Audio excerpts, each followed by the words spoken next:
mengencerkan sperma laki-laki, maka cepat nanti lemah syahwatnya.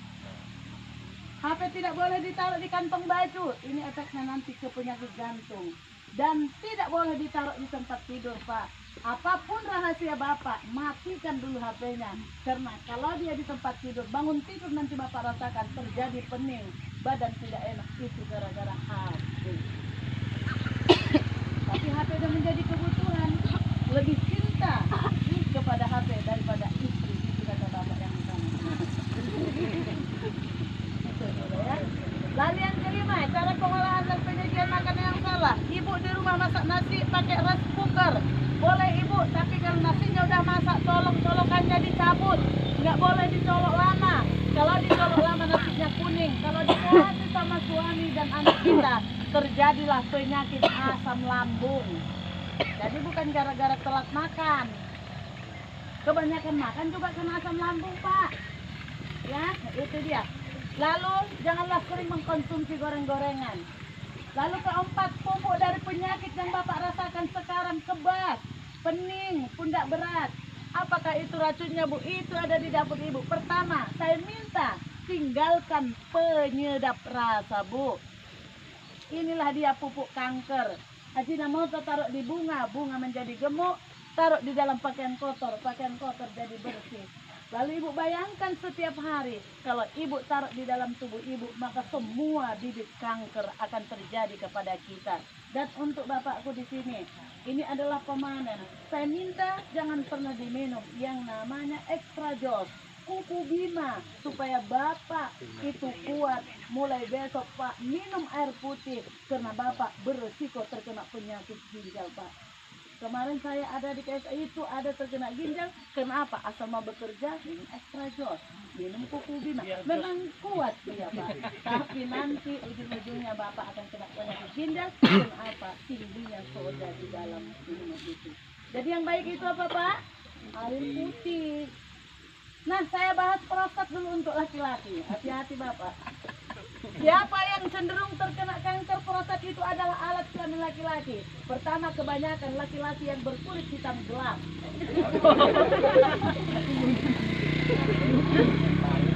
Kenapa? Karena tingkat orang hitam itu lebih tinggi daripada yang putih.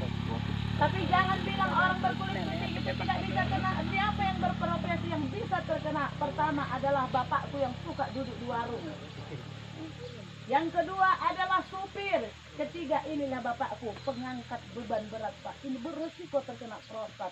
Maka saya minta jalan satu-satunya, Pak, nanti Bapak harus banyak minum air putih. Kedua, Ibu, kasih suaminya minum jus tomat 1 minggu minimal 2 kali. Inilah pencegahan prostat. Nah, ciri-cirinya, penyebabnya satu, yaitu jarangnya melakukan hubungan suami istri. Ada istrinya di sini, Pak? Ada. Asisten yang nggak ada. Ada. Rumah itu yang nggak ada. Penyebab kanker prostat itu tertinggi pertama untuk laki-laki yaitu jarangnya melakukan hubungan suami istri, hasrat yang tertahan, ya. Yang kedua, Bapak Ibuku, tidak boleh berdiri buang air kecil, Pak.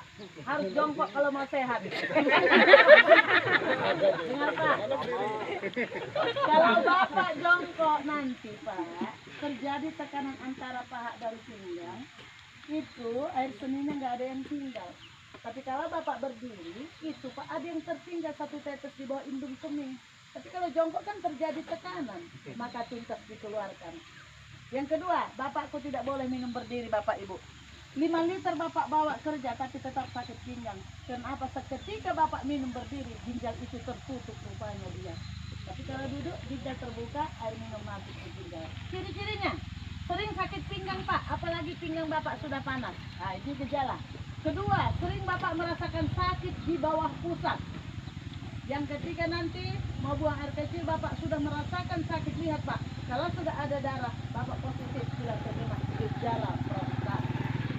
Kalau dia kanker paru, batuk terus-menerus, apalagi di malam hari. Nah, udah Bapak rasakan itu.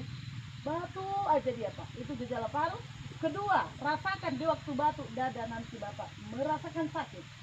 Ketiga nanti, lihat dahaknya berwarna coklat. Keempat, penurunan berat badan. Kelima, nggak selera makan. Ketujuh, udah tunggu aja. Masuk kepada kanker payudara, Bu, karena waktunya singkat ya. Ini tadi adalah kanker mata, maka anaknya di bawah umur 10 tahun jangan dikasih HP ya, Bu. Ini mereka beresiko terkena kanker darah. Lalu yang kedua, yang suka makan indomie mulai besok dikurangi. Ketiga, saus-saus ini tolong ditinggalkan. Nugget dan sosis ini adalah pemicu kanker untuk anak-anakku. Nah, siapa yang beresiko terkena kanker payudara? Wanita yang melahirkan tidak menyusui ini akan kena kanker. Kedua, tidak tuntas menyusui 2 tahun. Gejalanya, nanti ibu merasakan ada benjolan antara ketiak dan payudara. Kedua, payudara merasa gatal, mau ibu garuk tidak tahu di mana gatalnya. Ketiga, untuk ibu tidak boleh memakai BH di waktu tidur. Dia harus dibuka. Lalu keempat, kanker rahim. Itu yang beresiko adalah wanita yang suka gonta-ganti pasangan. Wanitanya enggak, tapi bapaknya tukang gonta-ganti. Hati-hati. Serviks selain menurun menular, hubungan tidak setia. Kedua, melalui kloset umum. Jadi kalau ayo ke rumah sakit jangan dipakai kloset judi karena virusnya bisa menular. Gejalanya, halangan tidak normal, Bu. Yang normal itu 1 bulan sekali, paling lama 5 atau 7 hari. Kalau ibu nanti merasakan ya, Bu, ya halangan terus jika berbau berarti sudah kena kanker. Kedua, keputihannya sudah berbau berarti sudah kena kanker. Ketiga, selesai berhubungan keluar darah berarti ibuku sudah kena kanker, Bu. Cara mendeteksi semua udah ada, harganya murah, cuma 2 juta rupiah. Apa bilang murah tuh, Bu? Nah itu, kalau kena semua nanti tanahnya dijual. Nah, kalau dia kolesterol Pak, pening. Bedakan Pak, kalau darah tinggi di sini Bapak yang pegal. Nih ya Pak. Kalau kolesterol, pundak Bapak yang merasakan berat, berarti kolesterol. Tangan kram, lalu kaki kebas, berarti kolesterol Pak. Ini jangan pernah dibiarkan. Kalau dibiarkan, inilah dia jantung koroner. Saya kemarin ada seorang asisten masih muda, agak gemuk memang, mendaki, hujan tidak bisa disorong, tiba-tiba duduk, kami pikir tidur, dibangun rupanya tidak ada. Sudah tidak ada. Apa yang terjadi rupanya apa? Penyumbatan di jantung. Itulah dia dari kolesterol. Itu dia ya. Kalau asam urat di setiap persendian Pak, itu berarti asam urat. Nanti obatnya murah. Serai lengkuas, jahe, daun salam. Jangan sedikit-sedikit beli obat kimia. Ya, itu aja yang direbus. Nah, itu ya yang harus dibiasakan. Nah, itulah tadi beberapa macam penyakit kanker. Kalau ada penyakit lain nanti boleh tanya, tapi kan ini waktunya sangat singkat ya. Nanti kalau mau konsultasi boleh.